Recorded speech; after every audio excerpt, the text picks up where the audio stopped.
Hola, ¿qué tal? En esta ocasión voy a hacer una reflexión, un análisis y una comparación del conocimiento de Carlos Castaneda, del conocimiento silencioso, con el conocimiento del budismo, que conozco, que es el Mahayana, y pues espero que les sea útil e interesante. Voy a empezar. En varias ocasiones, a fin de ayudarme, don Juan trató de poner nombre a su conocimiento. Él creía que el nombre más apropiado era nahualismo, pero que el término era demasiado oscuro. Llamarlo simplemente conocimiento lo encontraba muy vago y llamarlo hechicería sumamente erróneo. La maestría del intento y la búsqueda de la libertad total tampoco le gustaron por ser términos abstractos, demasiado largos y metafóricos. Incapaz de encontrar un término adecuado, optó por llamarlo brujería, aunque admitiendo lo inexacto que era. La brujería es el uso especializado de la energía. Ver la brujería desde el punto de vista del hombre común y corriente es ver o bien una idiotez o un insondable misterio que está fuera de nuestro alcance. Desde el punto de vista del hombre común y corriente, esto es cierto, no porque sea un hecho absoluto, sino porque el hombre común y corriente carece de la energía necesaria para tratar con la brujería. Los seres humanos nacen con una cantidad limitada de energía, una energía que a partir del momento de nacer es sistemáticamente desplegada y utilizada por la modalidad de la época de la manera más ventajosa. La modalidad de la época es el determinado conjunto de campos de energía que los seres humanos perciben. Yo creo que la percepción humana ha cambiado a través de los siglos. La época determina el modo de percibir, determina cuál conjunto de campos de energía en particular de entre un número incalculable de ellos será percibido. Manejar la modalidad de la época, ese selecto conjunto de campos de energía absorbe toda nuestra fuerza, dejándonos sin nada que pueda ayudarnos a percibir otros campos de energía, otros mundos. Utilizando solamente la energía que dispone, no puede percibir los mundos que los brujos perciben. A fin de percibirlos, los brujos necesitan utilizar un conjunto de campos de energía que habitualmente no se usan. Naturalmente, para que el hombre común y corriente perciba esos mundos y entienda la percepción de los brujos, necesita utilizar el mismo conjunto que los brujos usaron. Y esto desgraciadamente no es posible porque toda su energía ya ha sido desplegada. No es que estés aprendiendo brujería a medida que pasa el tiempo, lo que estás haciendo es aprender a ahorrar energía, y esta energía ahorrada te dará la habilidad de manejar los campos de energía que por ahora te son inaccesibles. Eso es la brujería, la habilidad de usar otros campos de energía que no son necesarios para percibir el mundo que conocemos. La brujería es un estado de conciencia. La brujería es la habilidad de percibir lo que la percepción común no puede captar. Cada una de las cosas que te he mostrado fueron simples ardíes para convencerte de que en los seres humanos no hay algo más de lo que aparece a simple vista. Nosotros no necesitamos a nadie que nos enseñe brujería, porque en realidad no hay nada que enseñar. Lo que necesitamos es un maestro que nos convenza de que existe un poder incalculable al alcance de la mano, una verdadera paradoja. Cada guerrero que emprende el camino del conocimiento cree tarde o temprano que está aprendiendo brujería, y lo que está haciendo es dejarse convencer de que existe un poder escondido dentro de su ser y que puede ser alcanzado. Una vez que alcanzamos el poder mismo, hará uso de inaccesibles campos de energía. Empezamos entonces a ver, es decir, a percibir algo más. no como una cosa de la imaginación, sino como algo real y concreto. Y después comenzamos a saber de manera directa, sin tener que usar palabras, y lo que cada uno de nosotros haga con esa percepción acrecentada, con ese conocimiento silencioso, dependerá de nuestro propio temperamento.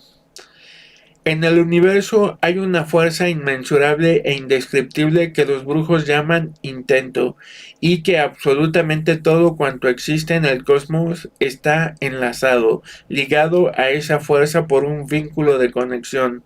El total interés de los brujos es delinear, entender y utilizar tal vínculo, especialmente limpiarlo de los efectos nocivos de las preocupaciones de la vida cotidiana.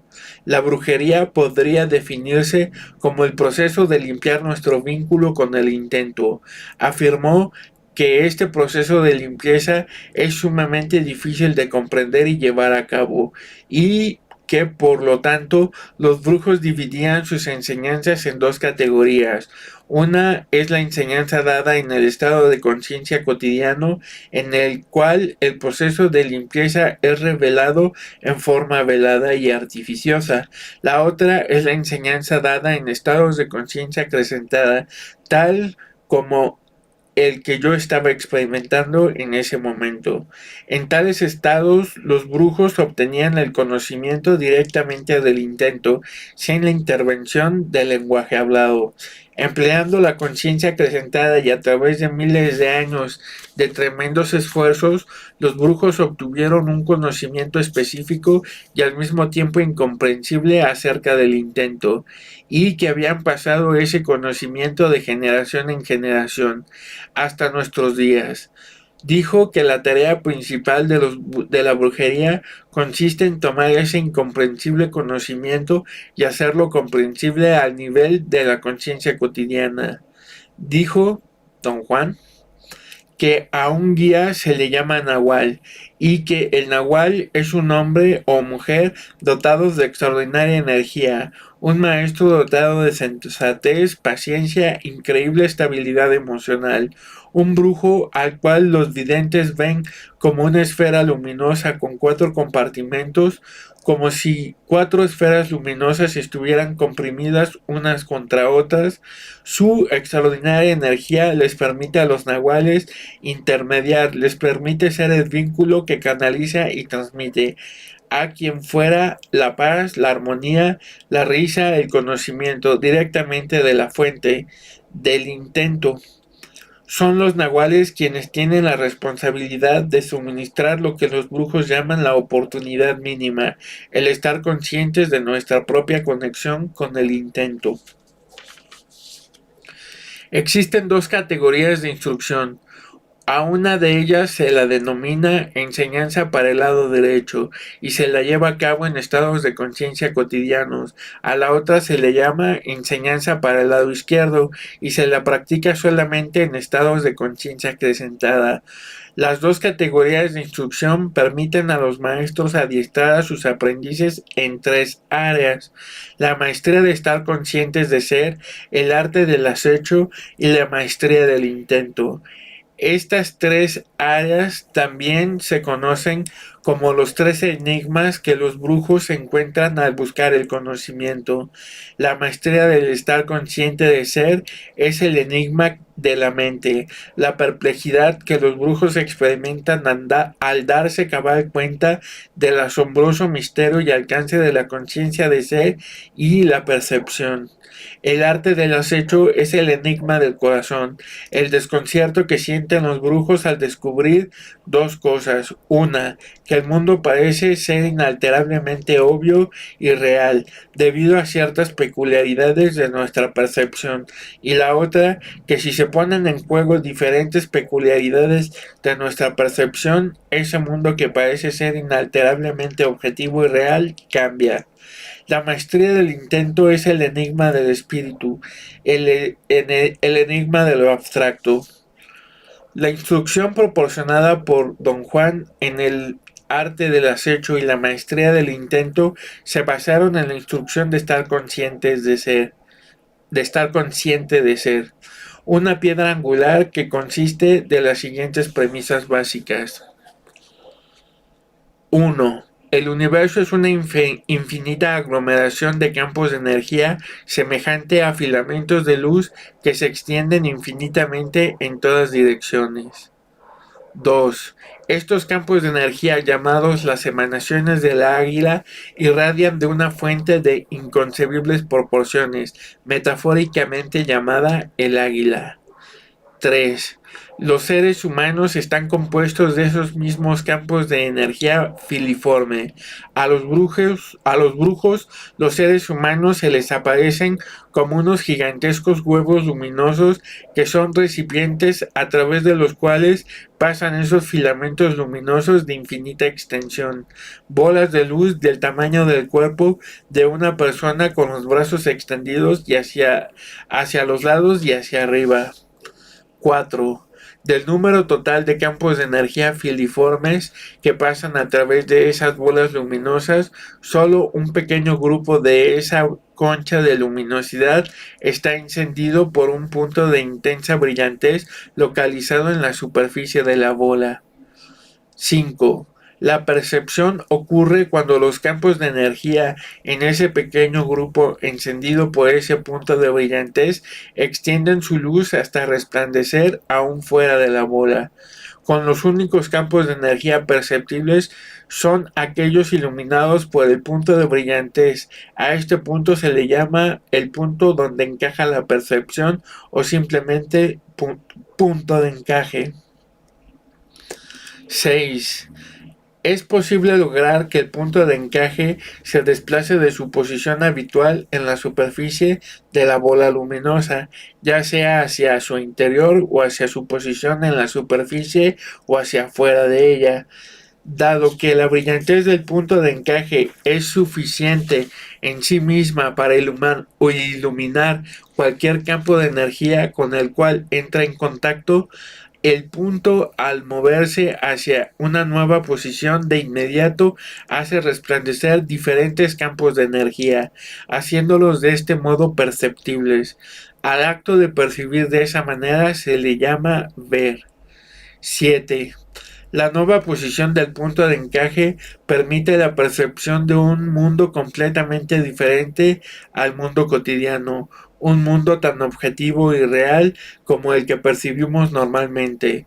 Los brujos entran en ese otro mundo con el fin de obtener energía, poder, soluciones a problemas generales o particulares, o para enfrentarse con lo inimaginable. 8. El intento es la fuerza omnipresente que nos hace percibir. No nos tornamos conscientes porque percibimos, sino que percibimos como resultado de la presión y la intromisión del intento. 9. El objetivo final de los brujos es alcanzar un estado de conciencia total y ser capaces de experimentar todas las posibilidades perceptuales que están a disposición del hombre. Este estado de conciencia implica, asimismo, una forma alternativa de morir. La maestría del estar consciente de ser requería un nivel de conocimiento práctico. Los dos grandes sistemas ideados por los brujos videntes de la antigüedad eran el ensueño, es decir, el control y utilización de los sueños, y el acecho, o el control de la conducta. Puesto que mover el punto de encaje es una maniobra esencial, todo brujo tiene que aprenderlo. Algunos de ellos, los nahuales, llegan a hacerlo en otros. Son capaces de desplazar el punto de encaje de su posición habitual mediante una fuerte palmada asestada directamente al punto de encaje. Este golpe, que se siente como una manotada propinada en el omoplato derecho, aun cuando nunca se toca el cuerpo, produce un estado de conciencia acrecentada. De acuerdo con su tradición, era exclusivamente en esos estados de conciencia acrecentada que Don Juan impartió la parte más dramática e importante de sus enseñanzas, la instrucción para el lado izquierdo.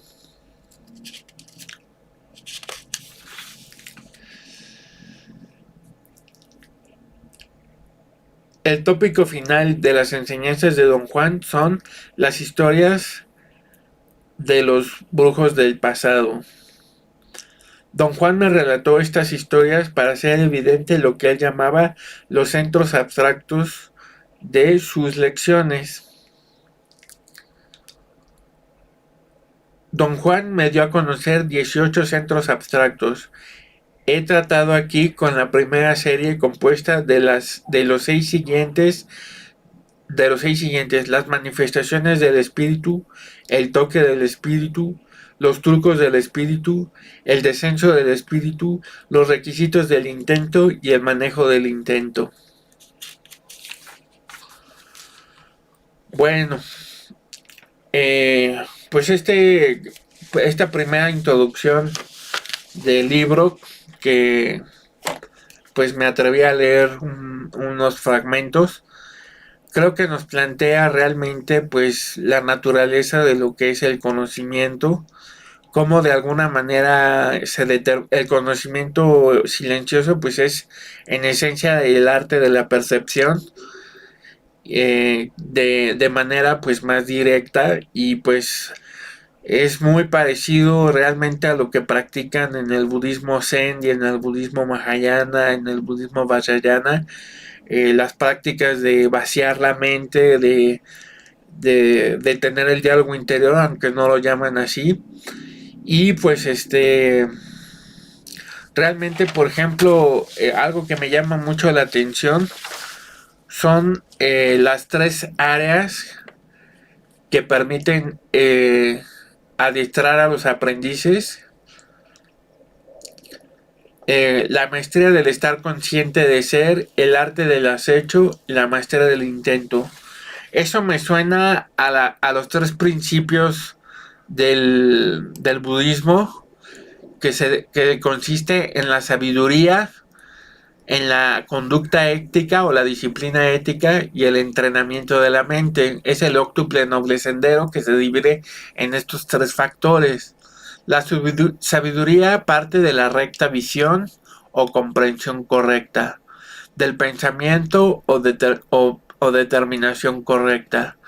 Del lado de la ética es el hablar correcto, el actuar correcto, el medio de vida correcto. El entrenamiento de la mente es el esfuerzo correcto, la atención correcta o conciencia del momento correcto, y concentración o meditación correcta. Si nos damos cuenta, aquí aparece un paralelismo muy interesante entre el conocimiento de la toltequidad que nos muestra Carlos Castaneda y lo que es realmente el conocimiento budista, ¿no? Más adelante pues vamos a analizar más cómo aparecen ciertos asuntos que a lo mejor pueden ser un poco pues difíciles de digerir, ¿no? La idea del acecho como parte de algo que tiene que ver con el no tener compasión, es situarse en el lugar donde no hay compasión. Ahí se contrapone al budismo que tiene como base la compasión, pero eso lo vamos a analizar. Ahora vamos a analizar el primer capítulo, el primer centro abstracto. Aquí escribí ya no una cita, sino una síntesis más que nada, ¿no? Primero que nada, examinar el pasado como lo realizan los brujos es para obtener un punto de referencia, ¿no? Es interesante. Para los brujos, obtener un punto de referencia significa examinar el intento, entender el espíritu. Examinar el pasado es el personal y el de otros brujos que batallaron para entender esta fuerza. Existen 21 centros abstractos, ¿no? Las historias se repasan, piensan, repiensan, se reviven, y la primera historia, que es el primer centro abstracto, son las manifestaciones del espíritu. Por medio de una voz interior, el espíritu se pone en contacto con nosotros, ¿no? Los brujos concebían los centros abstractos como planos previos a los hechos o como patrones recurrentes que aparecen cada vez que el intento va a mostrar algo significativo. Son mapas completos de series enteras de acontecimientos.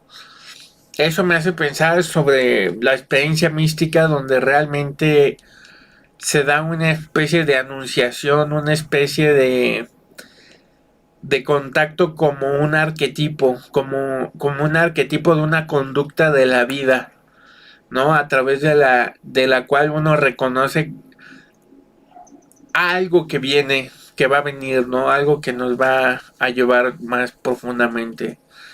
Cada individuo tiene su historia de cada centro abstracto.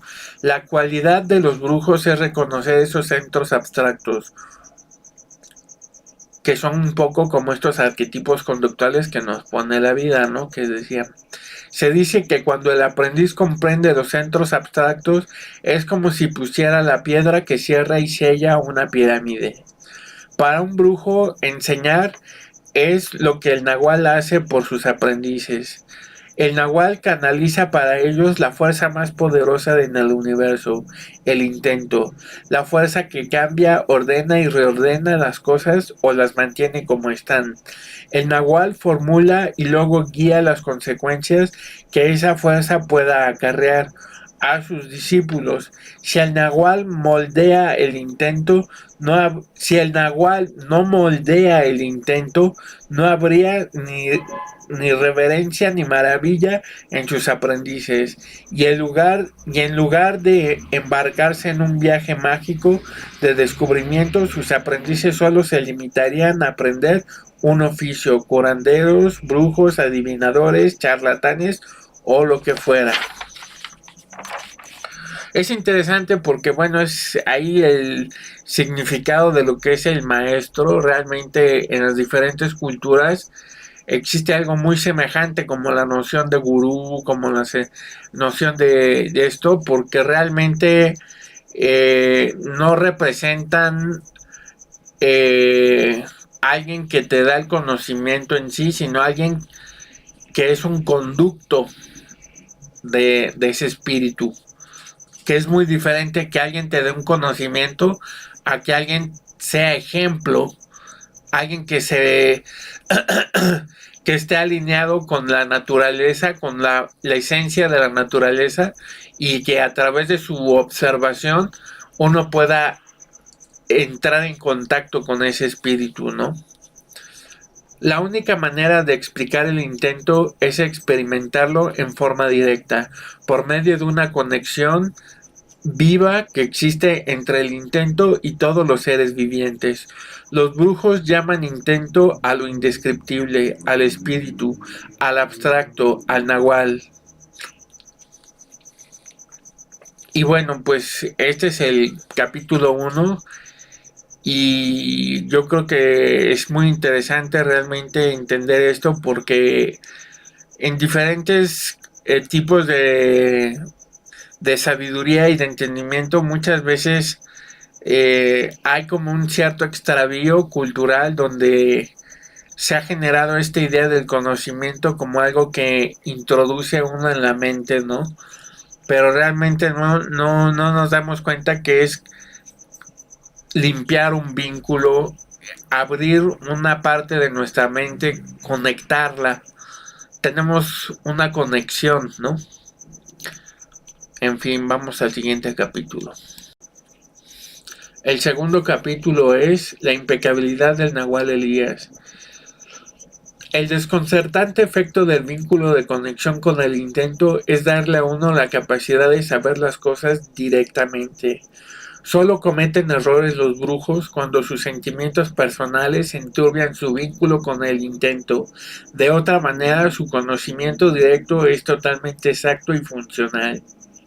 Los nahuales toman decisiones sin importarles las consecuencias, ponen manos a la obra o se abstienen de hacerlo. Los impostores reflexionan y sus reflexiones los paralizan. Todos los nahuales a través de los siglos han dicho que a sus presuntos aprendices que los brujos hablan de la brujería como si ésta fuera un ave mágica, misteriosa, que detiene el vuelo para dar propósito y esperanza al hombre, que los brujos viven bajo el ala de esa ave, a la que llaman el pájaro de la sabiduría o el pájaro de la libertad, y que lo alimentan con su dedicación e impecabilidad. Los brujos sabían que el vuelo del pájaro de la libertad es siempre en línea recta, ya que no tiene modo de hacer curvas en el aire, de girar o volver atrás, y que el pájaro de la libertad solo puede hacer dos cosas: llevar a la gente consigo o dejarlos atrás. Yo creo que es interesante una reflexión pequeña. Realmente en la vida nos encontramos con que nos equivocamos infinidad de veces, pero realmente no entendemos el costo y el valor de cierto tipo de conocimiento que parece realmente, pues es un poco como esta ave, ¿no? Realmente habrá que ver si es así, pero yo creo que pues tiene mucho de verdad.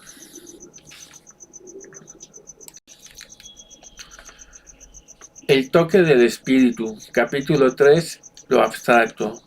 El intento crea edificios frente a nosotros y nos invita a entrar en ellos. Así los brujos entienden su mundo. Creen que cada cosa a su alrededor es un edificio creado por el intento. Para don Juan representa dos cosas: el edificio que el intento construye en un abrir y cerrar de ojos y coloca frente a nosotros es para que entremos en él, y las señales que nos da es para que no nos perdamos una vez dentro.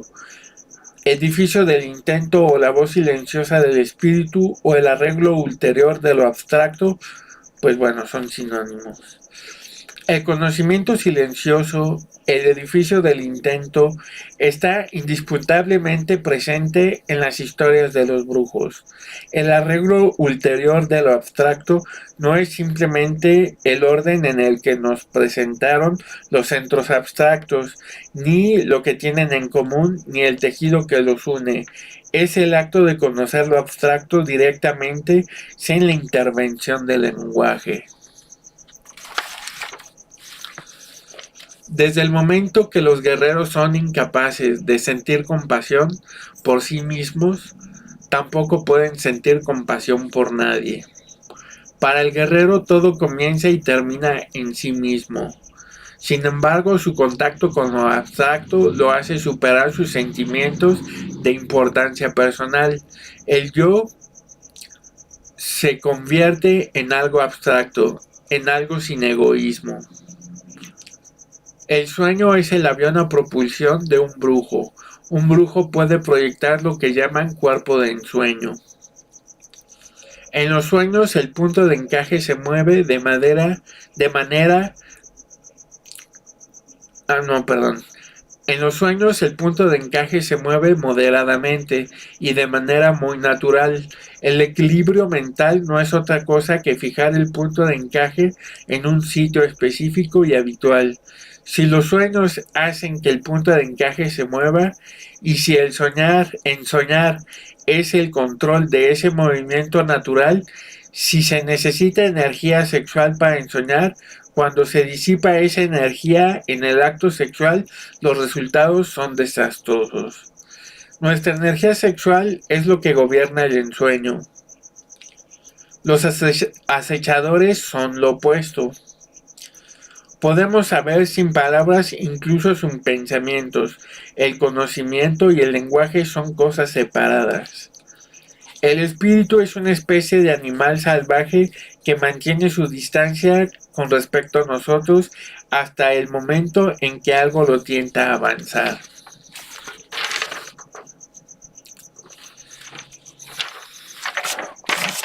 Bueno, vamos a analizar al final cosas que van a repetirse un poco, ¿no? Capítulo 4. El último desliz del Nahual Julián. Las manifestaciones del espíritu es el edificio que el intento construye y coloca frente al brujo, invitándolo a entrar. Es el edificio del intento, visto por el brujo. El toque del espíritu es el mismo edificio visto por el principiante al que invita u obliga a entrar.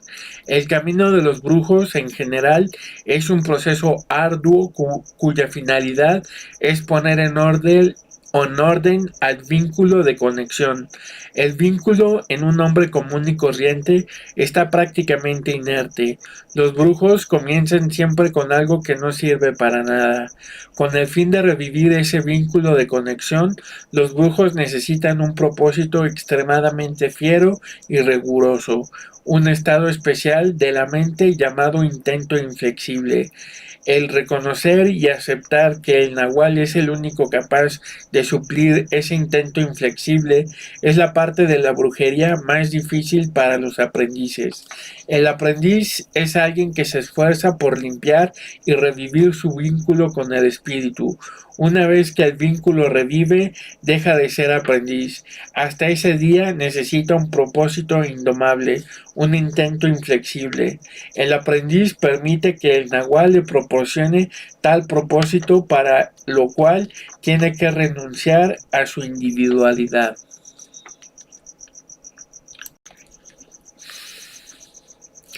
El poder del hombre es incalculable. La muerte solo existe porque hemos aprendido a intentarla. El intento de la muerte puede ser suspendido al hacer que el punto de encaje cambie. Desde el punto de vista del espíritu, la brujería consiste en limpiar el vínculo que tenemos con él. Nuestro vínculo con el intento es lo que nos produce nuestra ancestral preocupación acerca de nuestro destino. El arrullo de la vida cotidiana nos adormece. Los poetas están profundamente afectados por el vínculo con el espíritu, pero no se da, pero se dan cuenta de manera intuitiva y no de manera deliberada y pragmática como los brujos.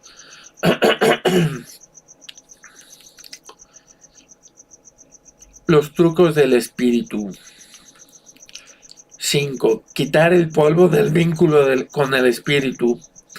Tercer centro abstracto. Los trucos del espíritu, los trucos de lo abstracto, acecharse a sí mismo, desempolvar el vínculo con el intento. La percepción es como la bisagra de todo lo que el hombre es y hace, y está regida por la ubicación del punto de encaje. Si el punto de encaje cambia de posición, la percepción del mundo cambia de acuerdo con ella. El brujo, que sabe exactamente dónde poner su punto de encaje, puede transformarse en lo que quiera. Los guerreros no hacen nada solo para divertirse. La sabiduría nos llega siempre gota a gota y muy dolorosamente.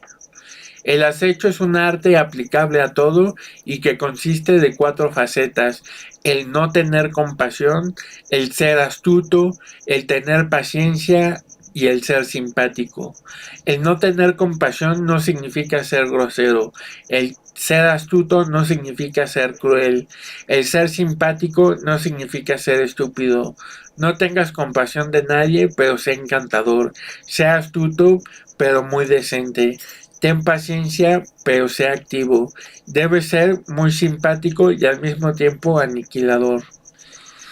Aquí entramos en un terreno muy interesante, que es la cuestión de estos 4 principios, estas 4 facetas. El no tener compasión, si lo comparamos con el budismo, que habla de la compasión como la base para que podamos ser felices, para que podamos tener paz interior, para que podamos estar en armonía. A lo mejor suena a lo contrario y en algún sentido pueden tener diferencias estas diferentes filosofías, ¿no? Pero en realidad, cuando Don Juan habla de que no tener compasión es vivir sin importancia personal, porque de alguna manera la compasión es la importancia personal enmascarada, realmente me hace pensar mucho en las 6 paramitas, ¿no? Las 6 paramitas son las diferentes tipos de perfección que tienen que ver con la perfección de la generosidad, la perfección de la paciencia, la perfección de la conducta ética, la perfección del esfuerzo gozoso, la perfección de la meditación y la perfección de la sabiduría.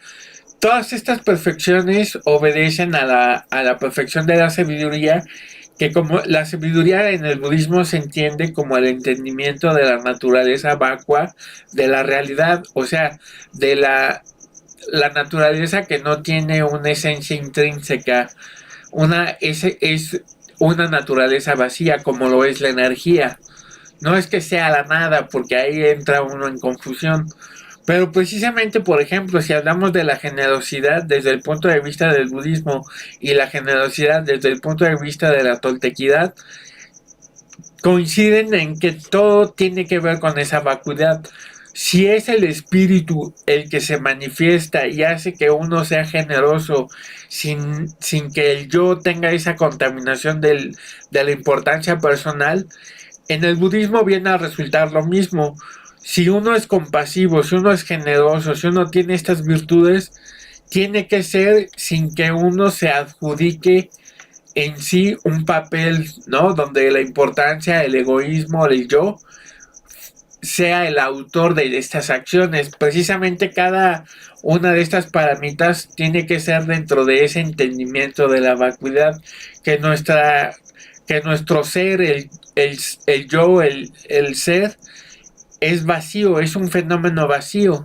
Entonces no existe eso que llamamos el yo personal, que tiene toda esa importancia, ¿no?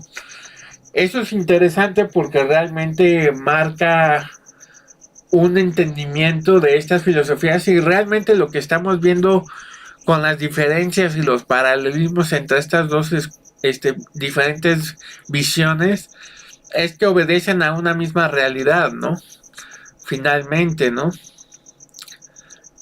En fin, seguimos. Capítulo 6. Las 4 disposiciones del acecho. El sentirse importante es una verdadera tiranía.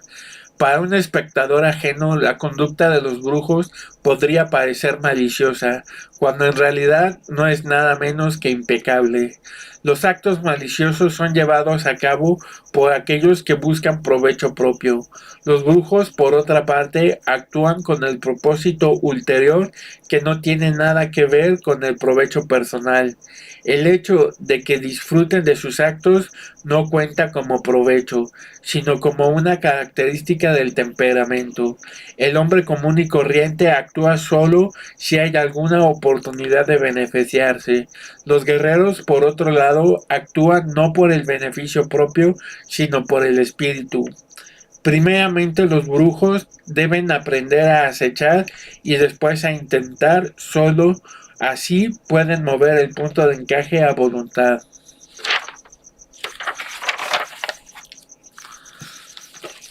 Las palabras tienen un tremendo poder e importancia y son la propiedad mágica de quien las piensa. El primerísimo principio del acecho es que un guerrero se acecha a sí mismo, sin tener compasión, con astucia, paciencia y simpáticamente. El acecho es el arte de usar la conducta de un modo original, con propósitos específicos. La conducta del mundo cotidiano es rutinaria. Cualquier conducta que rompe con la rutina causa un efecto en nuestro ser total. Ese efecto es el que buscan los brujos porque es acumulativo, y su acumulación es lo que hace de un brujo un acechador. Los brujos videntes de la antigüedad vieron que la conducta desacostumbrada producía un temblor en el punto de encaje. Encontraron luego que si se practica la conducta desacostumbrada de manera sistemática e inteligente, a la larga esta práctica fuerza al punto de encaje a moverse. El verdadero desafío para esos brujos videntes fue encontrar un sistema de conducta que no fuera trivial o caprichoso y que fuera capaz de combinar la moralidad y el sentido de belleza que distinguen a los brujos videntes de simples hechiceros. Ese sistema se llama el arte del acecho. Cualquiera que logre mover su punto de encaje a una nueva posición es un brujo. Partiendo de esa nueva posición, un brujo puede hacer toda clase de cosas, buenas o malas, a sus semejantes. Por lo tanto, ser un brujo es como ser un zapatero o un panadero. La meta de los brujos videntes es sobrepasar esa condición, ser más que un brujo. Y para eso necesitan belleza y moralidad. Para los brujos, el acecho es la base sobre la cual se construye todo lo demás. El arte del desatino controlado es otra manera de llamar al acecho. Los brujos dicen que el estado de conciencia acrecentada es la puerta de entrada al intento. El conocimiento natural del intento está a disposición de cualquiera, pero dominarlo le corresponde solo a quienes la sondean. Y bueno, ahí es un poco lo mismo de la cuestión de los de lo del acecho. Realmente podemos al final a lo mejor hacer un análisis y a ver qué resulta. El descenso del espíritu. Capítulo 7. Ver el espíritu. Los brujos creen que hasta el momento mismo en que desciende el espíritu, cualquier brujo puede dejar la brujería, puede alejarse del espíritu, pero ya no después. El espíritu se nos revela. Los brujos dicen que el espíritu nos espera emboscado y luego desciende sobre nosotros, su presa. Dicen que ese descenso casi siempre viene velado. Sucede, pero parece no haber sucedido en absoluto. Existe un umbral que una vez franqueado no permite retiradas. Desde el momento en que el espíritu toca la puerta, pasan años antes que el aprendiz llegue a ese umbral. En ocasiones se llega casi de inmediato.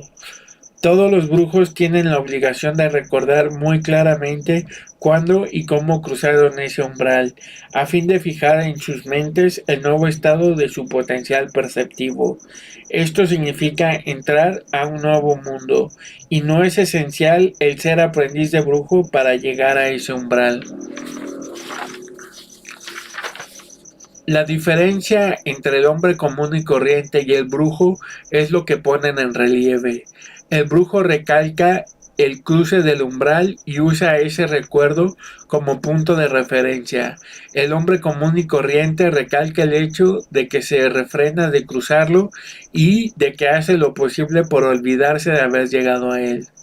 Dicen los brujos que el cuarto centro abstracto nos acontece cuando el espíritu corta las cadenas que nos atan a nuestro reflejo.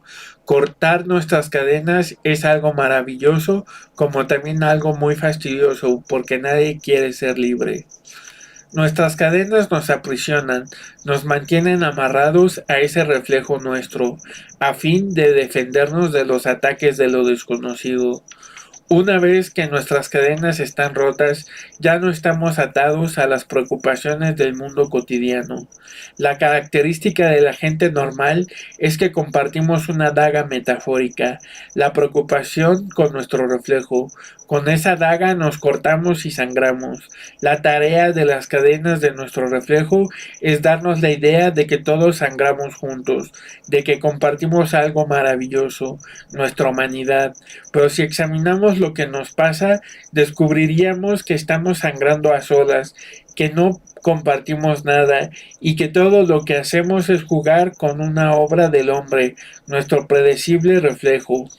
Los brujos de hoy, en un esfuerzo por evitar pagar este exorbitante precio de dolor, habían desarrollado un código de conducta llamado el camino del guerrero o la acción impecable, un código de conducta que los prepara realizando su cordura y su prudencia. Los centros abstractos de las historias de brujería son diferentes matices del conocimiento silencioso, diferentes grados de nuestra capacidad de estar conscientes del intento.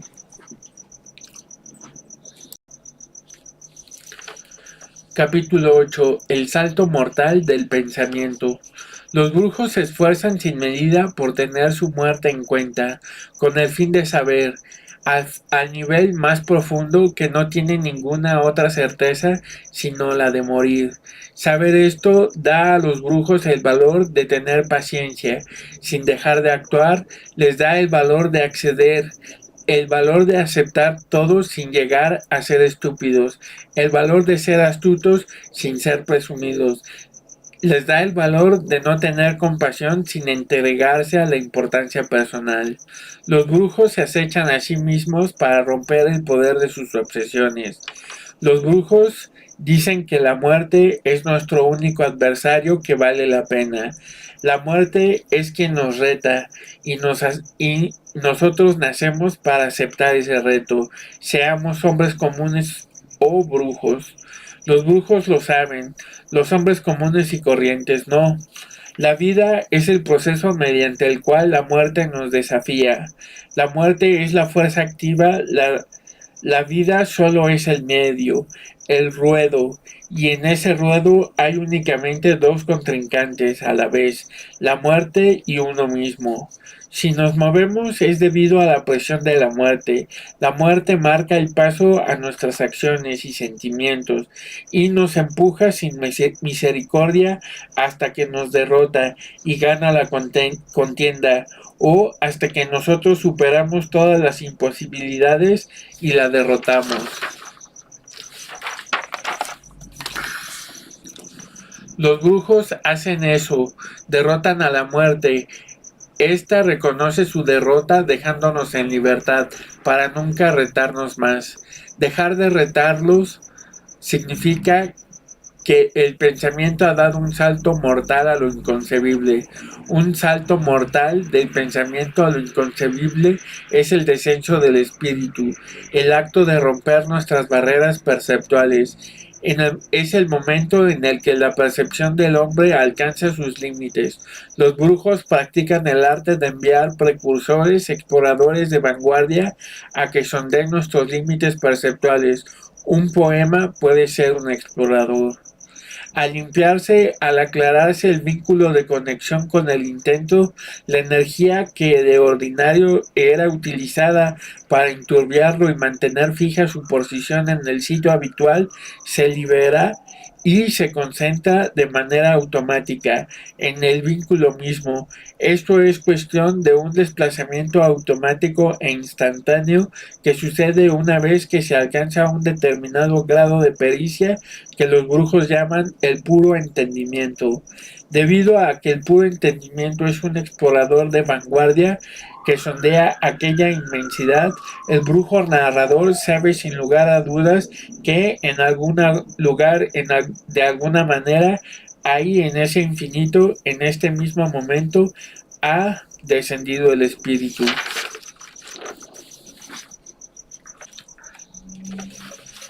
Capítulo 9. Mover el punto de encaje.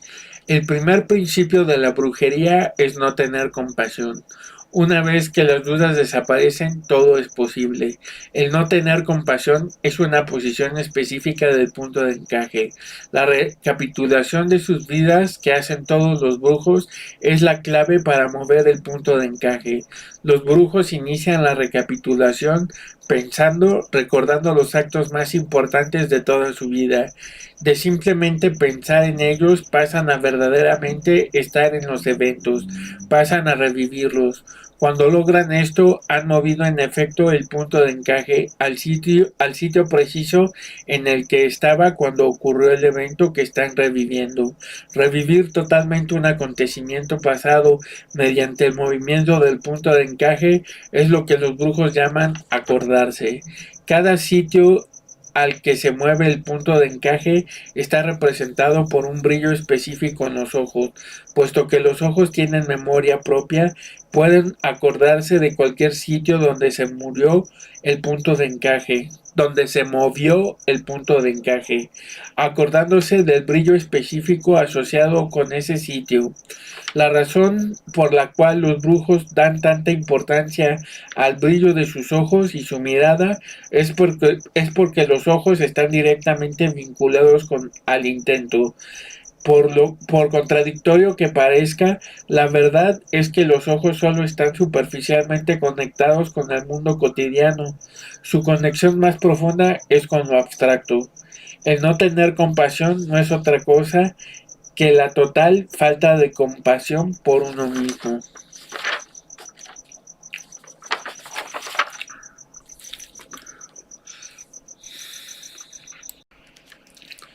Capítulo 10. El sitio donde no hay compasión. Cuando el punto de encaje se mueve y llega al sitio donde no hay compasión, la posición de la racionalidad y el sentido común se debilita. Los brujos creen que en una época, al comienzo, cuando el hombre comprendió que sabía, perdió de vista lo que sabía. El error del hombre fue querer conocer directamente lo que sabía, tal como conocía las cosas de la vida diaria. Cuanto más deseaba ese conocimiento, más efímero, más silencioso se volvía. Ese conocimiento silencioso que nadie puede describir es, por supuesto, el intento, el espíritu, lo abstracto. El hombre renunció al conocimiento silencioso por el mundo de la razón. Cuanto más se aferra al mundo de la razón, más se vuelve efímero el conocimiento silencioso. El hombre antiguo sabía del modo más directo qué hacer y cómo hacerlo bien. Pero como hacía también lo que hacía, comenzó a desarrollar cierto sentido de ser, con lo cual adquirió la sensación de que podía predecir y planear los actos que estaba habituado a hacer también. Así surgió la idea de un yo individual que comenzó a dictar la naturaleza y el alcance de las acciones humanas. A medida que el sentimiento de tener un yo individual se tornaba más fuerte, el hombre fue perdiendo su conexión natural con el conocimiento silencioso. El hombre moderno, siendo heredero de tal desarrollo, se encuentra tan irremediablemente alejado del conocimiento silencioso, la fuente de todo, que solo puede expresar su desesperación en cínicos y violentos actos de autodestrucción.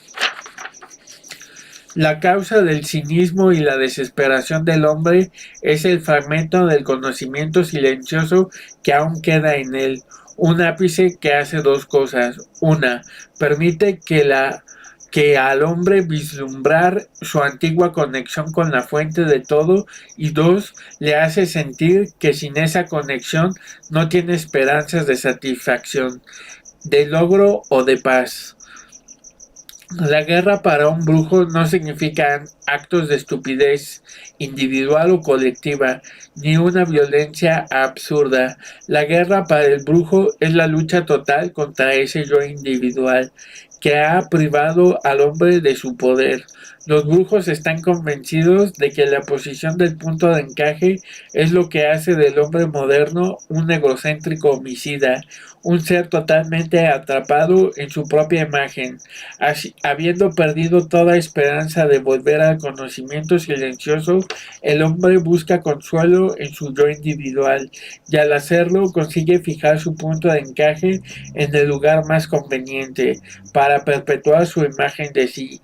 Por lo tanto, los brujos pueden afirmar que cualquier movimiento que alejara el punto de encaje de su posición habitual equivale a alejarse de su imagen de sí y por consiguiente de la importancia personal. La importancia personal es la fuerza generada por la imagen de sí.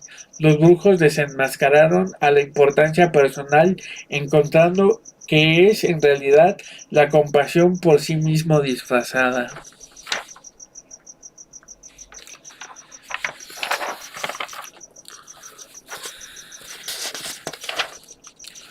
Los brujos están absolutamente convencidos de que el espíritu, al mover nuestro punto de encaje de su posición habitual, nos hacía alcanzar un estado de ser que solo podríamos llamar el no tener compasión.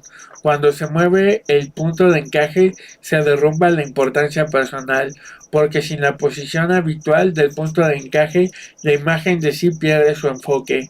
Sin ese intenso enfoque, se extingue la compasión por sí mismo y con ella la importancia personal, ya que esta es solo la compasión por sí mismo disfrazada. Y es ahí donde surge esta reflexión de qué es la compasión, ¿no? Aquí tenemos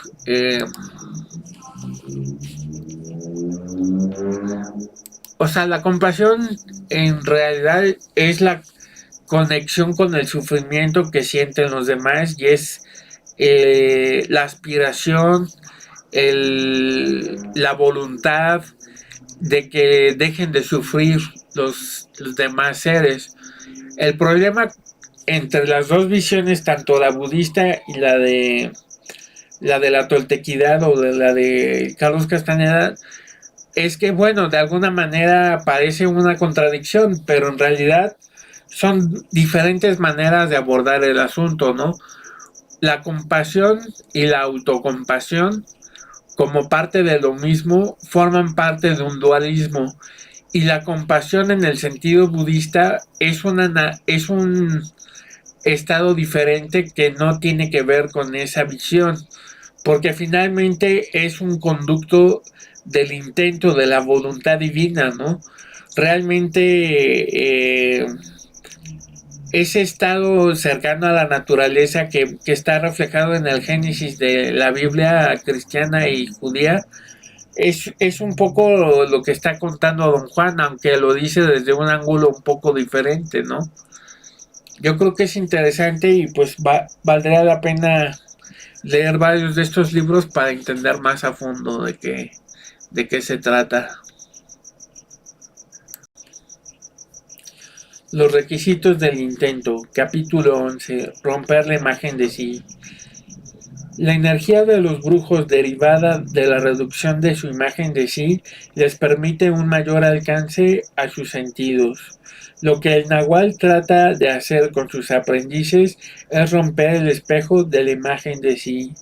Hay muy poco valor en la instrucción. Los brujos sostienen que el descenso del espíritu es lo único que importa, porque el espíritu mueve el punto de encaje, y ese movimiento depende del aumento de energía y no de la instrucción. En el mundo de los brujos solo hay contradicciones de términos. En la práctica no hay contradicciones. La brujería es un viaje de retorno. Retornamos al espíritu, victoriosos, después de haber descendido al infierno, y desde ese infierno traemos trofeos. El puro entendimiento es uno de ellos. Se nos ha preparado para esperar instrucciones, enseñanzas, guías, maestros. Cuando se nos dice que no necesitamos de nadie, no lo creemos. Si necesitamos ayuda, no es cuestión de métodos, sino cuestión de énfasis. Si alguien nos pone énfasis en que necesitamos reducir nuestra importancia personal, esa ayuda es real. El nahual mueve el punto de encaje y sin embargo no es él quien efectúa el movimiento. Él se expresa de acuerdo a la impecabilidad del nahual, es decir, el espíritu puede mover el punto de encaje con la mera presencia de un nahual impecable. El inventario es la mente. Los brujos cuentan con eso cuando tratan de romper el espejo de la imagen de sí. El no tener compasión es un estado de ser, un nivel de intento. El nahual lo utiliza para provocar el descenso del espíritu y el movimiento de su propio punto de encaje o el de sus aprendices, y lo usa para acechar. El intento se experimenta con los ojos, no con la razón.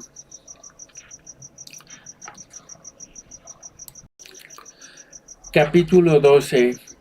El tercer punto. Solo con los brujos la muerte es dulce y bondadosa, Podrían estar mortalmente heridos y sin embargo no sentir ningún dolor. Y aún más extraordinario es que la muerte deja que los brujos la manejen.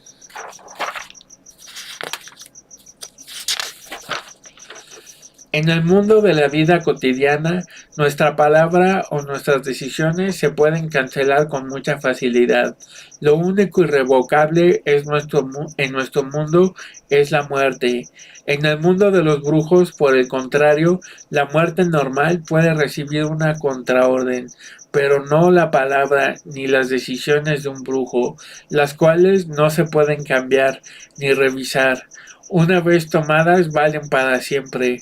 Para un vidente, los seres humanos son masas luminosas, oblongas o esféricas, compuestas de incontables campos de energía, estáticos, pero vibrantes, y que solo los brujos pueden inyectar movimiento a esas masas de luminosidad estática.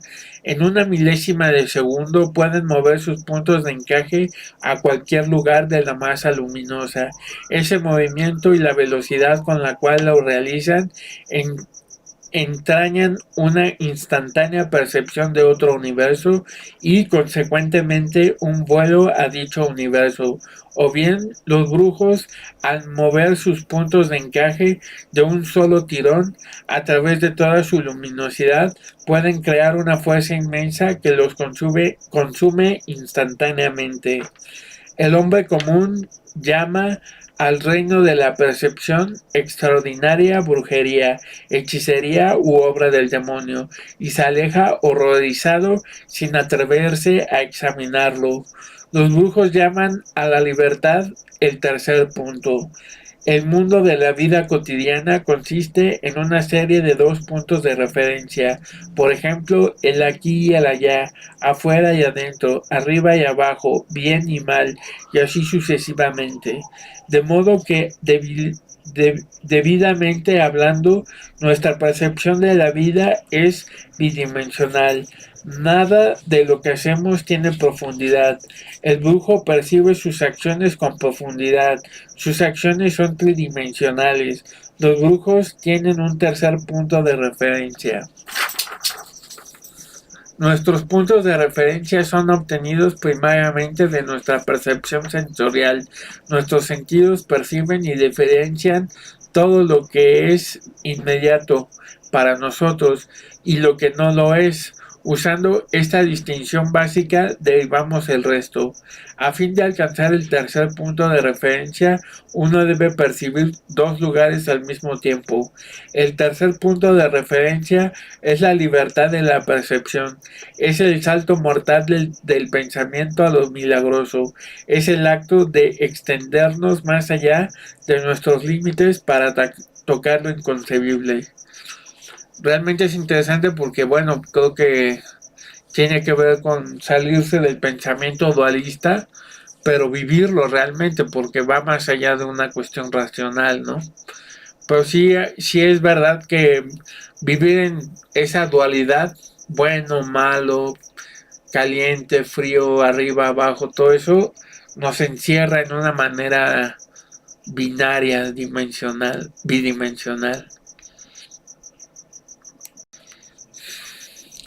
Capítulo 13. Los dos puentes de una sola mano. En términos de su vínculo con el intento, el guerrero pasa por cuatro etapas. La primera, cuando tiene un vínculo herrumbrado en él que no puede confiar. La segunda, cuando logra limpiarlo. La tercera, cuando aprende a manejarlo. Y la cuarta, cuando aprende a aceptar los designios de lo abstracto.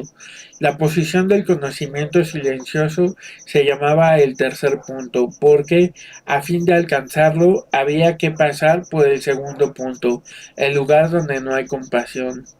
Ser doble para los brujos significaba que uno podía manejar el intento, estar en el lugar de la razón y del conocimiento silencioso alternativamente o al mismo tiempo.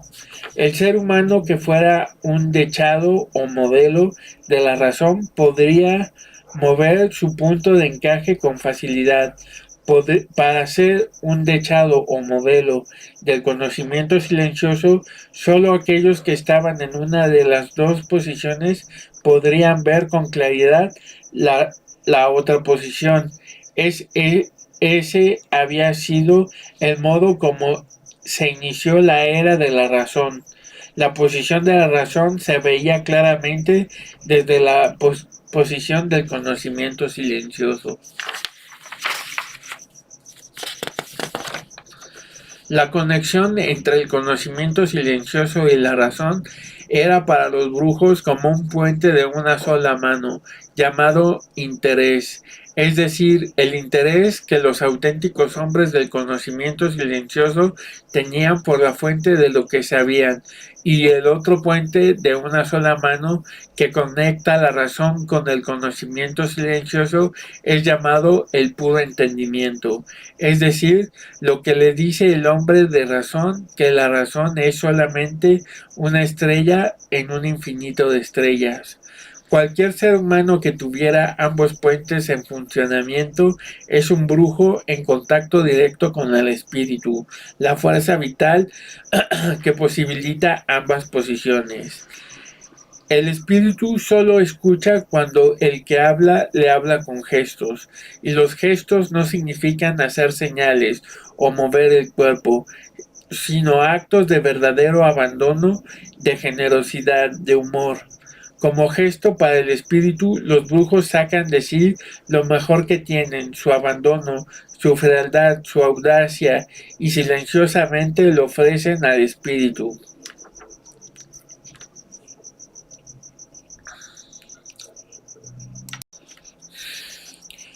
Capítulo 14. Intentar apariencias. La información se almacena en la experiencia misma, es decir, en la posición que el punto de encaje tiene al momento de la experiencia. Cuando un brujo mueve otra vez su punto de encaje al lugar exacto donde estaba, revive toda la experiencia. A eso ellos llaman acordarse. Así que acordarse es el modo de conseguir toda la información acumulada en el punto de encaje. Lo que los brujos almacenan es la intensidad. Esta es el resultado automático del movimiento del punto de encaje. Por ejemplo, todo lo que estás viviendo en estos momentos tiene más intensidad que de lo que experimentas en general. Por lo tanto, estás almacenando intensidad. Ese es el modo como almacenan los brujos información. La intensidad, siendo un aspecto del intento, está naturalmente conectada con el brillo de los ojos del brujo. A fin de acordarse de esas aisladas islas de percepción, los brujos solo necesitan intentar el específico brillo de sus ojos, asociado con el punto al que desean volver. Como el nivel de intensidad de un brujo es mayor que lo normal, en pocas horas un brujo puede vivir el equivalente a una vida normal. Su punto de encaje al moverse a una posición poco familiar toma más energía que la acostumbrada. Ese flujo extra de energía se llama intensidad.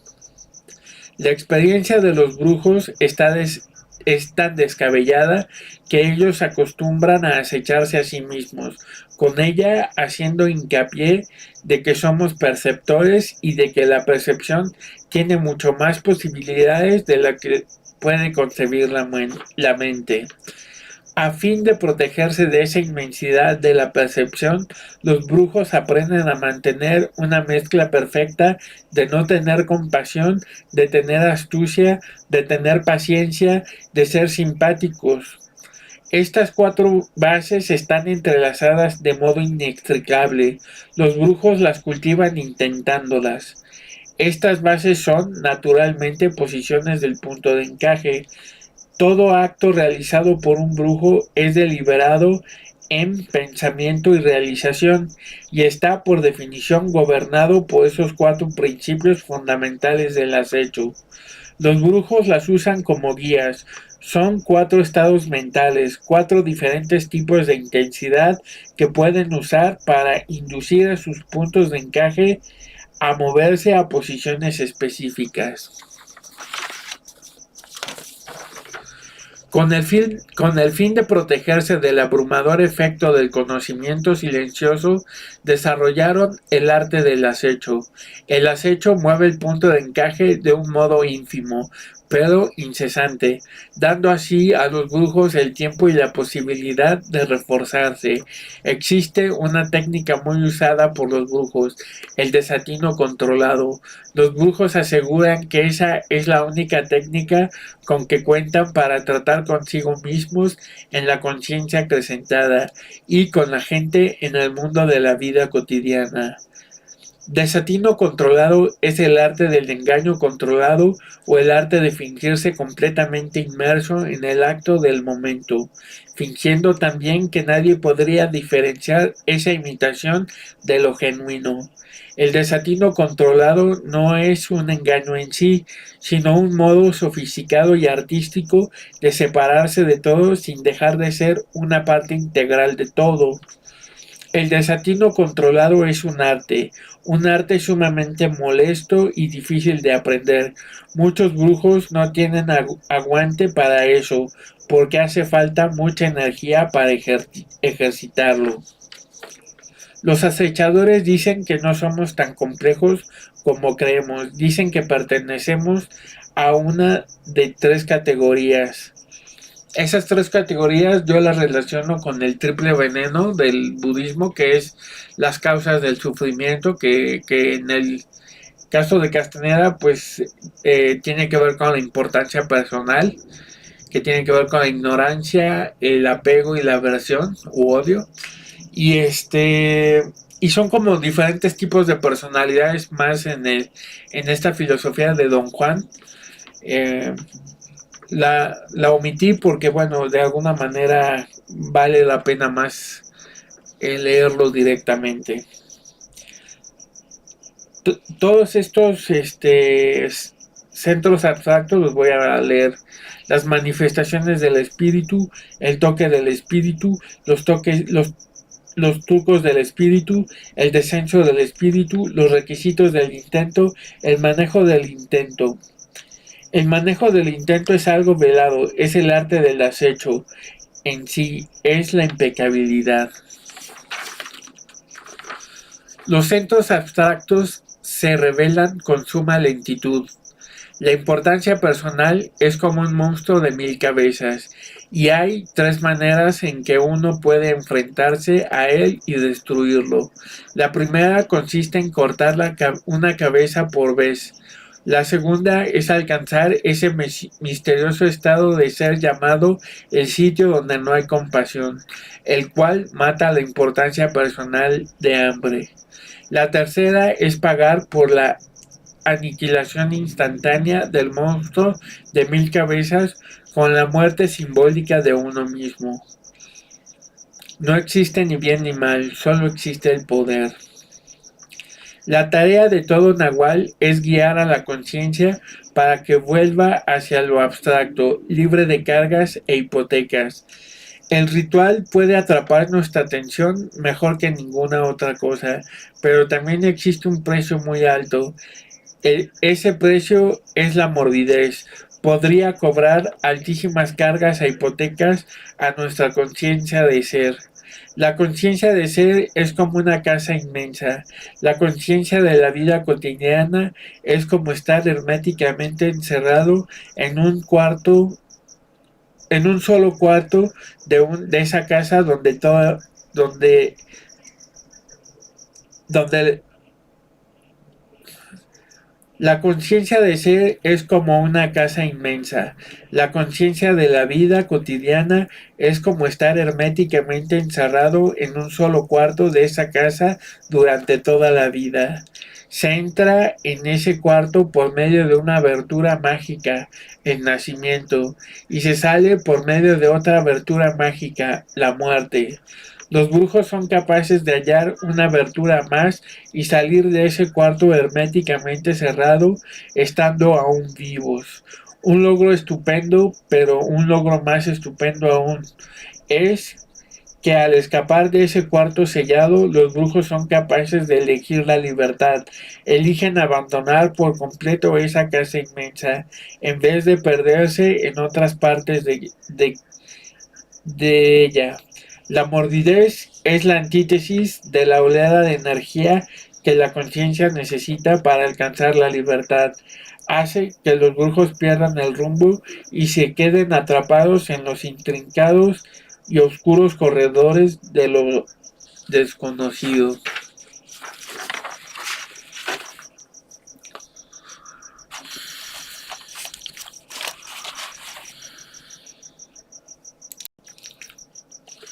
Capítulo 15. Boleto para ir a la impecabilidad. La impecabilidad es el mejor uso de nuestro nivel de energía. Requiere frugalidad, o sea, moderación, previsión, simplicidad, inocencia y la ausencia de la imagen de sí. A veces, debido a circunstancias dramáticas, si bien naturales, como privaciones, tensión nerviosa, fatiga, el dolor, el punto de encaje sufre profundos movimientos.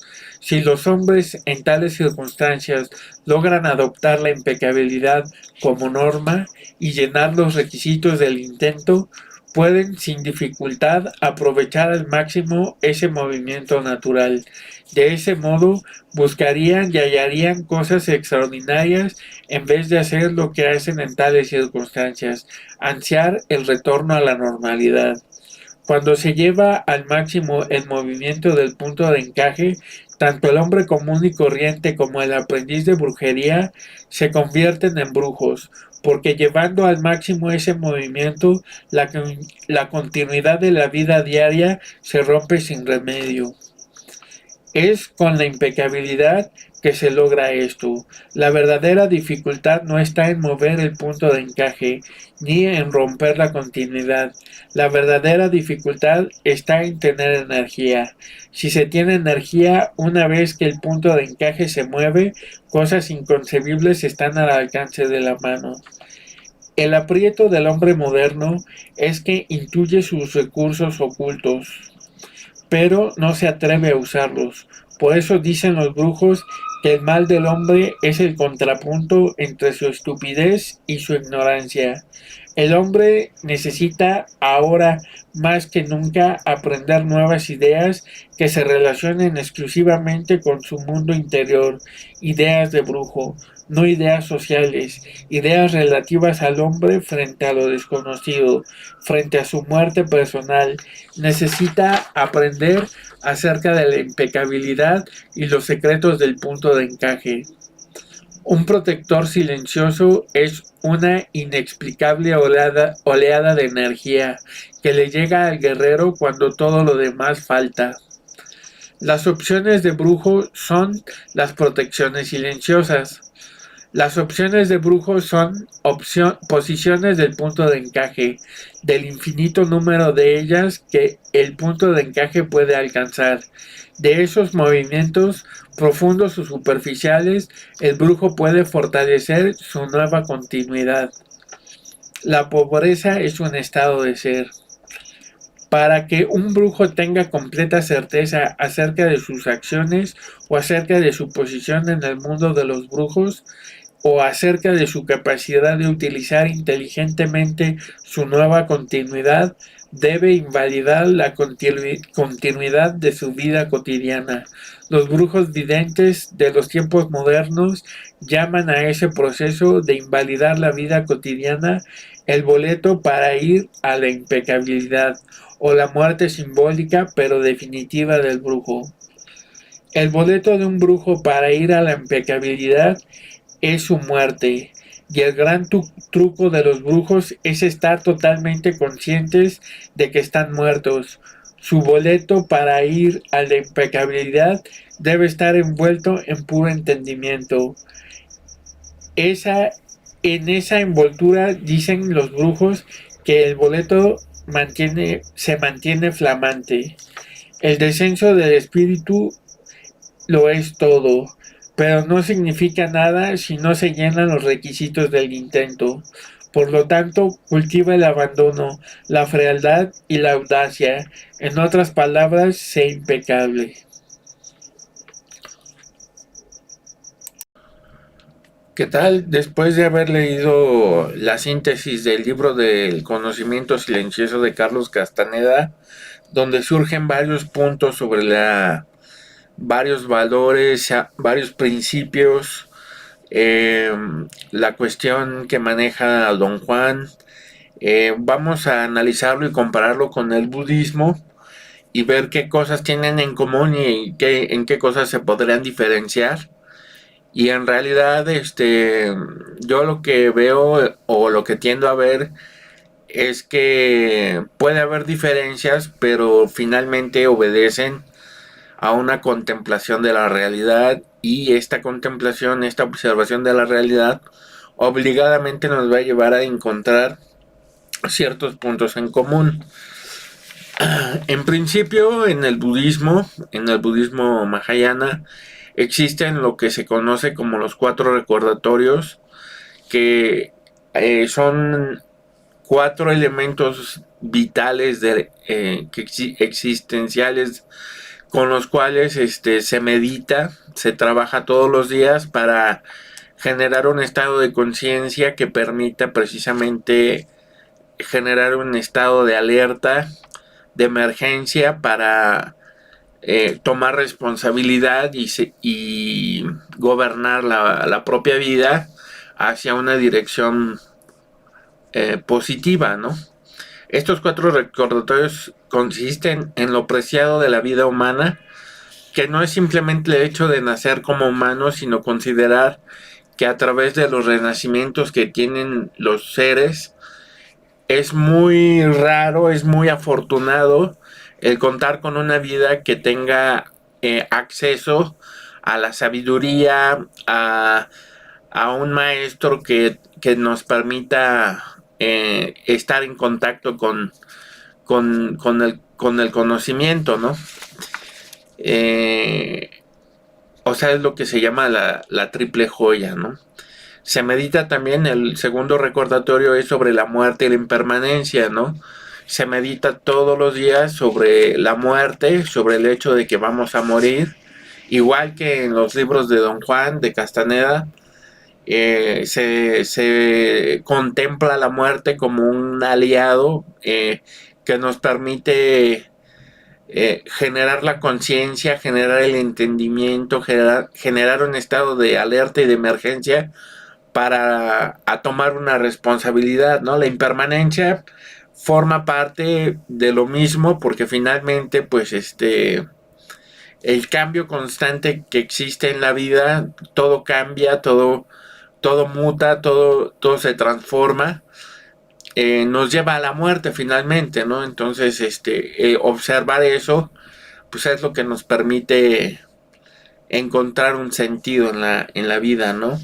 La observación, el tercer recordatorio es el karma, que es la ley de causa y efecto, y la observación de eso nos permite descansar en el hecho de que si puede uno vivir una injusticia, uno entiende que todo tiene una consecuencia, no necesita uno generar emociones aflictivas, porque precisamente todo tiene una consecuencia. Entonces todo pone un límite si es nuestra acción una acción destructiva. El universo, la conciencia, tiene mecanismos que detienen lo destructivo y propician las cosas positivas, las cosas constructivas, ¿no? El cuarto recordatorio son las desventajas de la vida cíclica, las desventajas del samsara.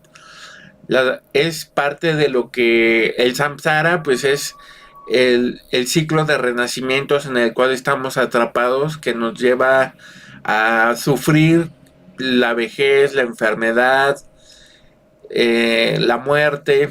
Entonces, todas esas cuestiones que son insatisfactorias, son una prisión que nos ata y que no nos permite ser felices, ¿no? Que nos ata al sufrimiento, y observando las desventajas de todo lo que está ligado a ese efecto, a esa situación, pues permite buscar un refugio que pues el refugio es el Buda, que es el ser despierto, el Dharma, que es la sabiduría, el conocimiento, la naturaleza de la conciencia, y la Sangha, que es la comunidad de practicantes que están orientados a ese despertar. Es una muy breve explicación. Todo esto está en el contexto de las cuatro nobles verdades, que son cuatro nociones, cuatro verdades que nos permiten ennoblecernos, que nos permiten darnos cuenta de cuál es el problema existencial del ser humano y cómo de alguna manera puede escapar de ese sufrimiento, ¿no?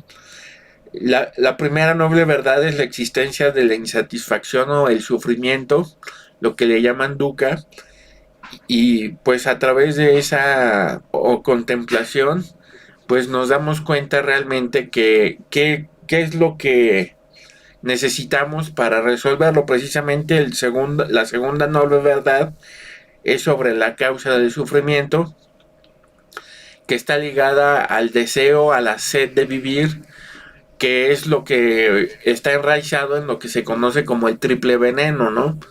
La ignorancia, el apego y la aversión.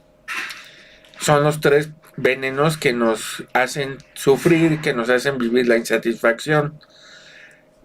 Después, la tercera noble verdad es la verdad de la cesación. La verdad de que es posible, a través de un camino en particular, lograr esa liberación del sufrimiento, esa libertad. La cuarta noble verdad es la verdad del octuple noble sendero, la verdad del sendero que nos lleva a la liberación, a la libertad, a la liberación del sufrimiento, y es lo que se conoce como el octuple noble sendero, que está en el contexto o está situado en tres principios elementales, que es el triple entrenamiento superior, ¿no? Primero es el de la sabiduría, el primer principio, y consiste en la visión o comprensión correcta y el pensamiento correcto. No vamos a hacer un análisis de esto porque nos llevaría mucho tiempo, pero es para entenderlo y compararlo con el conocimiento de Carlos Castaneda de lo que se conoce como taltequidad. El segundo principio es la conducta ética, la disciplina ética, que consiste en el habla correcta, en el actuar correcto y en el medio de vida correcto. El tercero es el entrenamiento mental, la aplicación de la atención. Consiste en el esfuerzo correcto, consiste también en la atención correcta y en la concentración o meditación correcta, ¿no? Son los 8 factores que están en el contexto de 3 principios, que son el triple entrenamiento superior y que forman parte de los elementos con los que se trabaja en el budismo, en el Buda Dharma. También existen las 3 marcas de la vida, que son los 3 elementos que por definición pues existen, forman parte de la existencia, de la vida, de vivir, de estar vivo, y consisten en la transitoriedad, insustancialidad y el sufrimiento. La transitoriedad es la obedece al concepto de lo que es la impermanencia. La insustancialidad es parte de que todo está interconectado, de que nada existe sin estar conectado o referido a otra existencia. Y el tercera del sufrimiento, que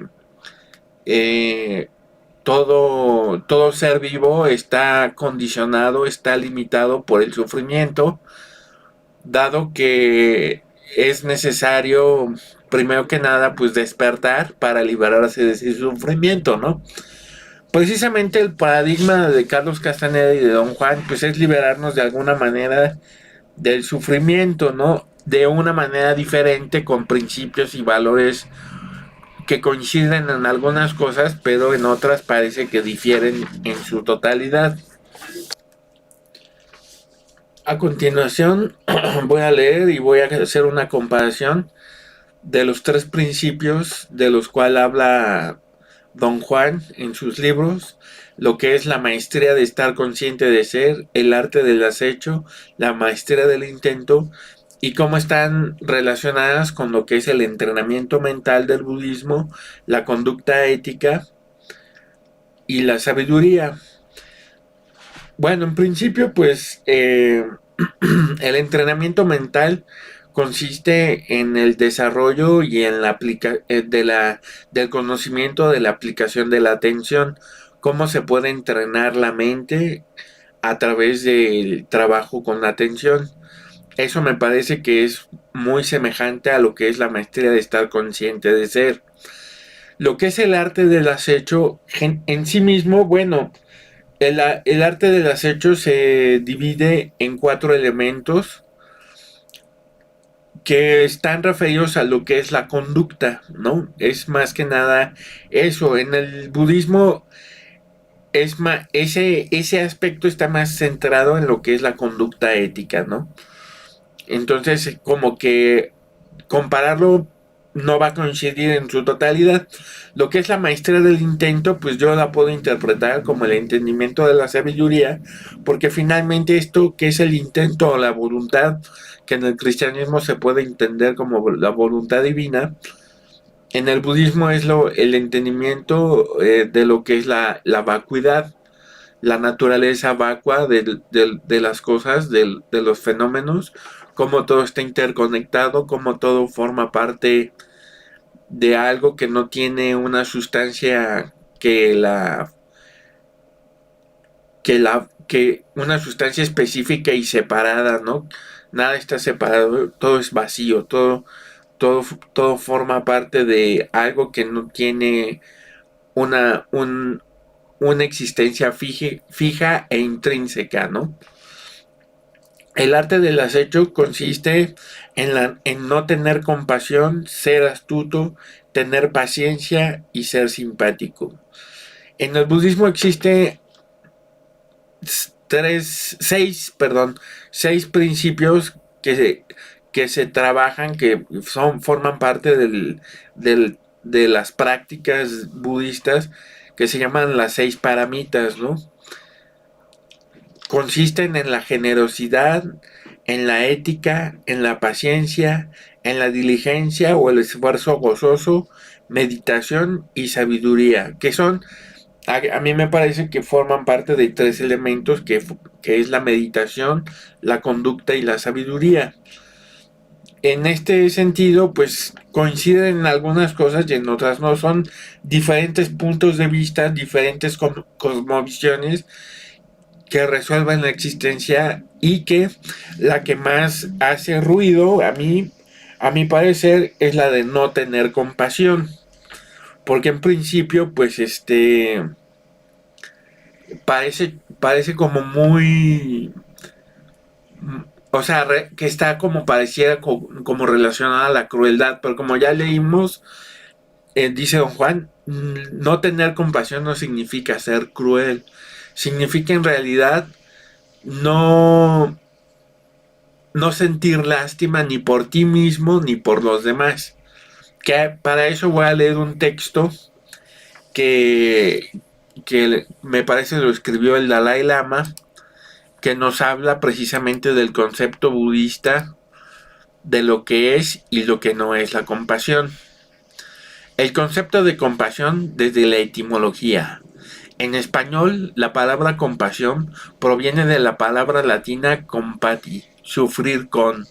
El diccionario de la Real Academia Española define la compasión como el sentimiento de conmiseración y lástima que se tiene hacia quienes sufren penalidades o desgracias. En esta definición, fuertemente enraizada en la tradición judeocristiana, predomina el sentimiento de lástima, lo que implica una sensación de superioridad hacia la persona que sufre. Esta visión de la compasión que tenemos en español es radicalmente diferente de la que se usa en la atención plena, que es algo que existe en el budismo y que se ha extendido en la psicología, donde se supone que es un sentimiento entre iguales y tampoco coincide con el sentimiento mayoritario en los países anglosajones. De hecho, es muy habitual que en las ediciones en español se adapte el título de los libros sobre atención plena que incluyen la palabra compasión para evitar mencionar este término, a sabiendas del rechazo que produce el concepto compasión en la población hispanoparlante. Concepto de compasión desde la psicología. Una de las definiciones más usadas en la psicología es la de Goetz y Coles, quien la define con el sentimiento que surge al presenciar el sufrimiento de otro y que conlleva un deseo de ayudar. Otra definición muy similar para describir qué es la compasión es la de Paul Gilbert: la profunda conciencia del sufrimiento de uno mismo y de los otros seres, junto con el deseo de ayudar a evitarlo. En resumen, y como propone Simon, los dos elementos clave de la compasión son, por un lado, la sensibilidad al sufrimiento de los otros y de uno mismo, y por otro, el compromiso de aliviar ese sufrimiento.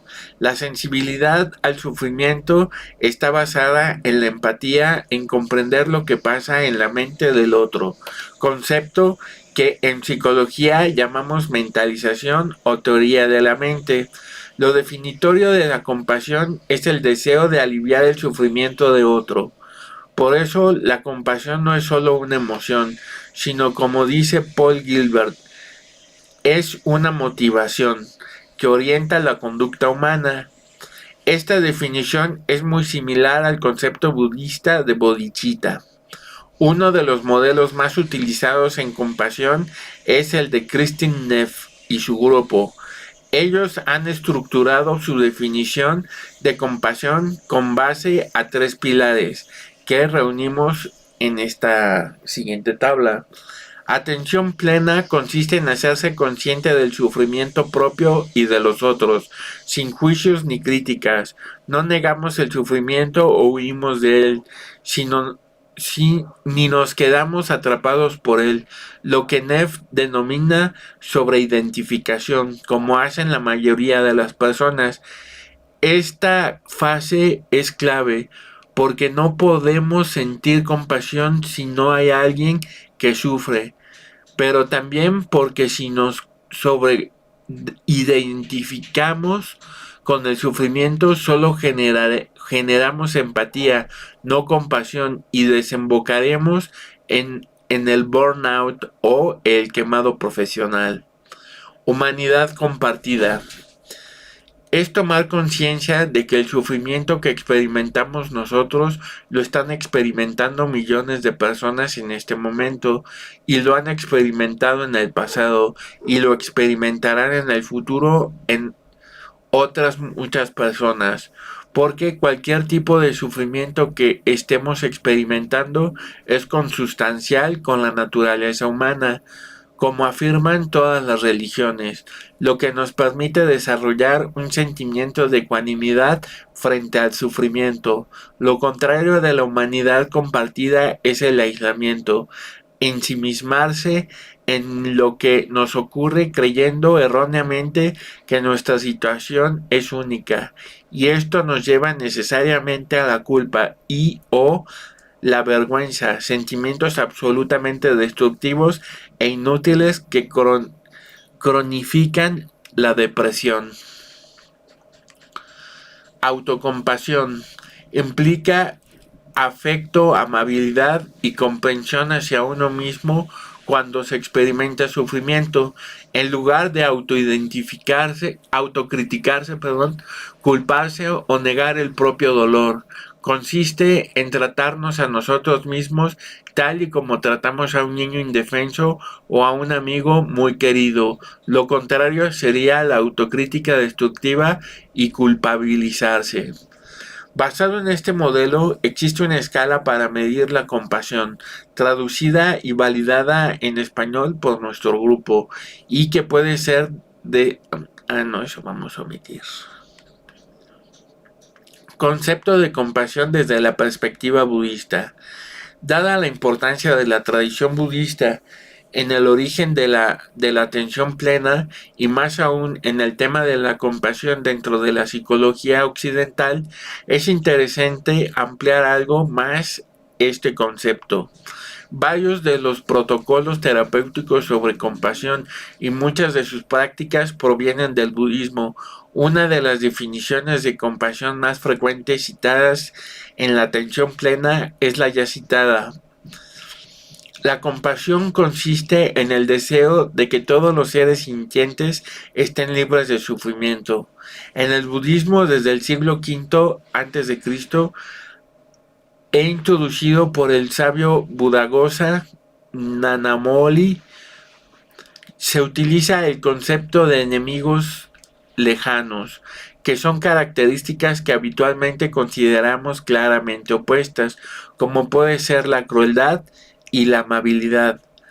En cambio, los enemigos próximos son superficial o externamente muy similares, a pesar de que en el fondo difieran de forma significativa. En el caso de la compasión, en el budismo se dice que la pena es el enemigo cercano de la compasión, porque es fácil de confundir.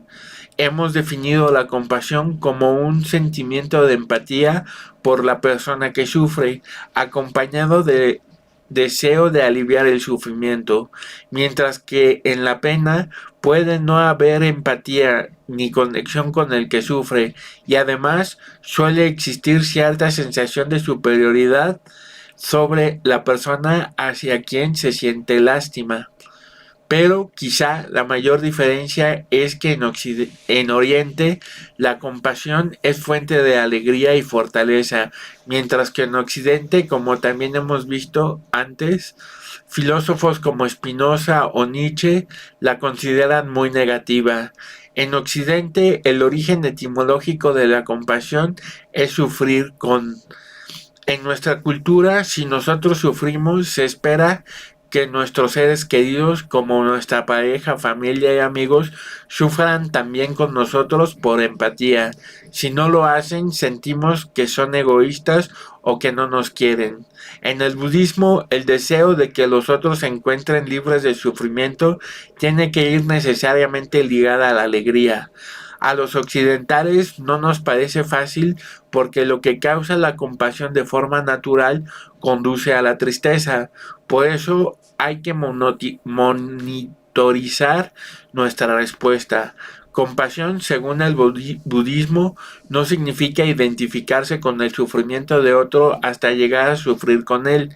Si se generan sentimientos de tristeza, la compasión no es adecuada porque 1. No es suficientemente ecuánime. Hay demasiada involucración emocional como para poder ayudar al otro. Por ejemplo, un cirujano no puede operar a su padre, un psicólogo no puede tratar a su hermano. 2. Genera un tono emocional triste que no lleva a la acción, sino a la inacción o a la huida. El sufrimiento continuado generará sentimientos de agotamiento emocional por la sobreexposición al sufrimiento de los demás. Es lo contrario que el tono emocional hedónico, como el que produce la compasión desde la perspectiva budista, que facilita la acción compasiva. La sobreidentificación aumenta el sufrimiento en el mundo, lo que no beneficia a nadie, perjudicando a las personas que nos rodean, familiares, amigos. Nuestro compromiso es con el sufrimiento global del mundo, global del mundo, por lo que no deberíamos aumentarlo generándonos nosotros sufrimiento. Aunque esta idea nos puede resultar extraña, los estudios científicos demuestran que la práctica de la atención plena ayuda a desarrollar esta compasión que no padece por el sufrimiento del amigo. En un estudio de Farb y de Coles se mostraron imágenes con contenido emocional a sujetos sin experiencia de meditación y sujetos del curso de MBSR, reducción del estrés basado en la conciencia plena. Los que habían completado el curso de atención plena mostraron una mejor activación de las imágenes con contenido emocional triste y a su vez menores tasas de depresión con comparación con los sujetos que no habían tomado el curso. Diferencia entre compasión y bondad amorosa. Una palabra que se usa ampliamente en la atención plena es metta, que se ha traducido como bondad amorosa o loving kindness, y que consiste en un sentimiento de amor desinteresado hacia los demás, sin apego, sin buscar el propio beneficio, y refleja el deseo de que todo el mundo, sin distinción alguna, sea dichoso y feliz. Dalai Lama, 1997. La principal diferencia entre la bondad amorosa y la compasión radica en la ausencia o presencia del sufrimiento. Si no existe sufrimiento, el deseo de que los demás sean felices es bondad amorosa, metta o loving kindness. Si hay sufrimiento, el deseo de que los demás se encuentren libres de él es compasión, karuna. Citado a Germer, etc. La compasión constituirá un aspecto de la bondad amorosa. En última instancia, todo es compasión, ya que por definición todos los seres humanos van a experimentar dolor primario, envejecimiento, enfermedad y muerte propia y de los seres queridos, aunque en un momento dado el sufrimiento pueda no ser evidente. Bueno, yo creo que aquí se aclara muy bien el problema con la idea de la compasión entre cómo lo entiende Don Juan cuando habla de que la compasión es lo mismo que la autocompasión y a su vez esto de la compasión tiene que ver con un asunto de lo que le llama la importancia personal. ¿No? Es interesante porque, bueno, verlo desde este punto de vista nos aclara realmente que el conocimiento de Don Juan y de la toltequidad no es así tan simple como decir no a la compasión. Se refiere a un cierto tipo de compasión que está más enraizada en la cultura occidental, ¿no? Eso es una aclaración muy importante porque ya veíamos paralelismos entre el conocimiento de Don Juan y el budismo de manera más profunda, ¿no? Existen, por ejemplo, en el budismo el concepto de los kleshas, que son los 5 elementos que forman parte del sufrimiento, ¿no? Es la ignorancia, el apego, la aversión, la importancia personal o el egoísmo, el egocentrismo y la intolerancia a la incertidumbre, que también lo relacionan con la muerte, ¿no? Entonces, estos kleshas, pues bueno, también forman parte de algo que tiene sus conexiones con otros tipos de sabiduría, con otros tipos de conocimiento, y es así como podemos lograr ver más allá de las diferencias, porque en realidad tendemos a ver separadamente cada sabiduría y no nos molestamos en analizar más a profundidad qué es lo que quieren decir con las palabras. No es simplemente negar una cosa y afirmar otra, ¿no? A continuación de un texto que tiene que ver, que conecta el budismo con el conocimiento de Don Juan.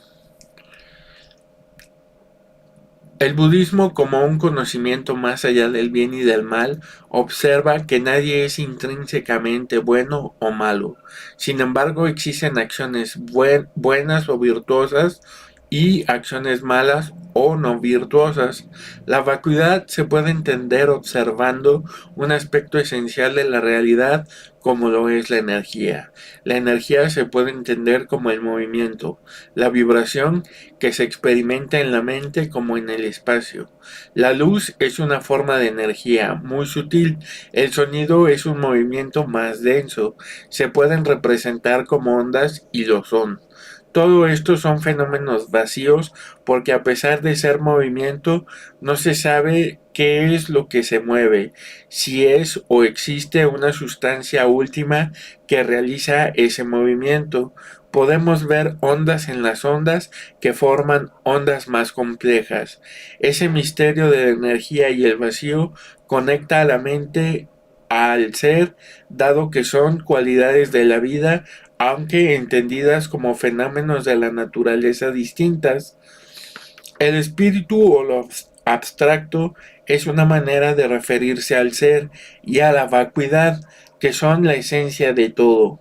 Una relación directa del ser con el espíritu es una conexión donde el pensamiento no interviene con todo lo que existe, donde no hay juicios porque existe conocimiento, conocimiento que necesariamente es silencioso.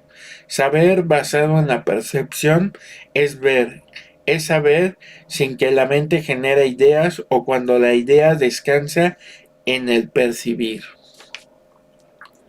Y para finalizar, voy a leer un texto que sintetiza y que expresa mis reflexiones, impresiones sobre lo que es el conocimiento de Don Juan, el conocimiento silencioso y el conocimiento budista o del Buda Dharma. Para un ser consciente no hay necesidad de elegir entre bien y mal, solo se requiere leer estos fenómenos y, siendo consciente, siempre se elegirá lo conveniente o bueno. Ver más allá del bien y del mal es ver más allá de dualismos. Una mente dualista va a asociar lo bello con lo bueno y lo malo con lo feo como si fueran parte de lo mismo. Asimismo, el dolor y el placer. La realidad es que la verdadera virtud está más allá de estos juicios. El ser que es virtuoso puede ver que la belleza y el placer pueden no representar lo bueno. Igualmente el dolor y lo feo no siempre representan lo malo o no virtuoso. El arquetipo del bien y del mal son símbolos que representan un movimiento dialéctico de estos elementos. El ser en su representación arquetípica más perfecta no deja de ser limitada con relación al verdadero ser. Todo arquetipo es un símbolo que trabaja en el ritual que, aunque llegue a su máximo perfeccionamiento, llega a un punto que encierra la mente en ideas que se expresan en la tradición. Es así que es necesario no generar apego a todo lo que existe tanto internamente como externamente. La idea más perfecta muere ante la naturaleza impermanente de la realidad. Es así que existe el conocimiento más allá del lenguaje. Por más que se hable del silencio, el silencio es y será una experiencia más que cualquier idea.